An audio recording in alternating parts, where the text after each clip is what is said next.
Ito yung content na kapag in-upload mo ay siguradong possible na magba-viral ka. Pero kung ako sa'yo, wag na wag mong susubukan.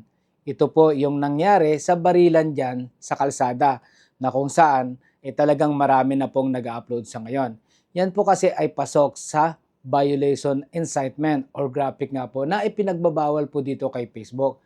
Dahil nga po yan ay pwede kayo mag-viral, yan po ay talagang makikita at makikita ni Facebook. Especially guys, no, doon po sa mga caption na ating gagamitin. Meron po ako napanood kanina at siya po ay nireport niya po yung nag-upload ng video na yon dahil nga po mali, hindi nagustuhan ng viewers yung caption na ginawa niya na para bang sinisisi niya pa yung nasasasakyan. Ngayon guys, ang mangyayari po niyan, kisihuda kung sino yung may kasalanan, yung nagmumotor o yung pong may sasakyan. Ang importante po dito kay Facebook, kapag tayo po ay nireklamo at yan po ay nireview ni Facebook, pwede ka pong magkaroon ng restriction or violation. Ang masaklap po niyan guys, ay pwede pa po kayong maban dahil kapag nireview niya po yan, pasok nga po yung video na yan doon sa ipinagbabawal. Unless guys, na yan po ay in-upload mo at nilagyan mo ng censored kahit papano. Pero yan po ay pinagbabawal pa din.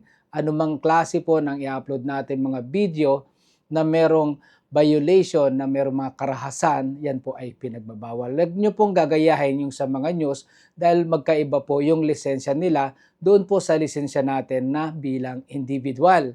I-advise ko lang po guys sa inyo, kung kayo po ay lalabas ng bahay, magbaon po kayo ng maraming pasensya.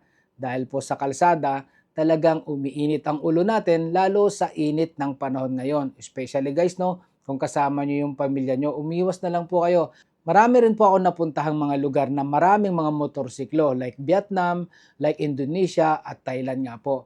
Pero hindi ko po nakikita na sila po ay nag-aaway-away tungkol sa trapiko at hindi ko po sila nakitaan ng kayabangan na kapag sila ay nakamotorsiklo. Sa atin po sa Pilipinas, hindi ko naman po nila lahat pero marami po sa atin kasi ang mga nagmumotor na hindi pang transportasyon kung hindi ipinagyayabang. Nakakawa po kasi yung ibang motorista na hangad lang po ay makapasok sa trabaho at makauwi na makapili ang kanilang mga pamilya. Hindi lahat ng nasasaksihan natin at nakikita natin sa kalsada ay pwede nating i-share sa publiko.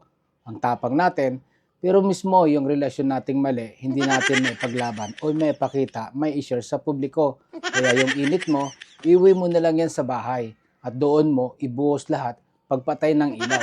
Just make sure lang po na tamang bahay ang pinuntahan mo at hindi yung may bahay na may bahay. Kaya shout out po dito sa ating follower na magse-celebrate ng kanyang birthday.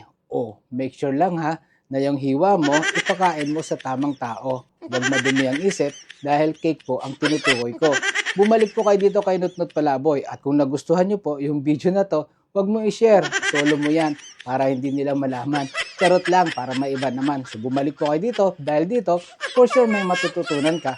Tatamaan ka pa, pero mapapabungisnis ka naman. Bye!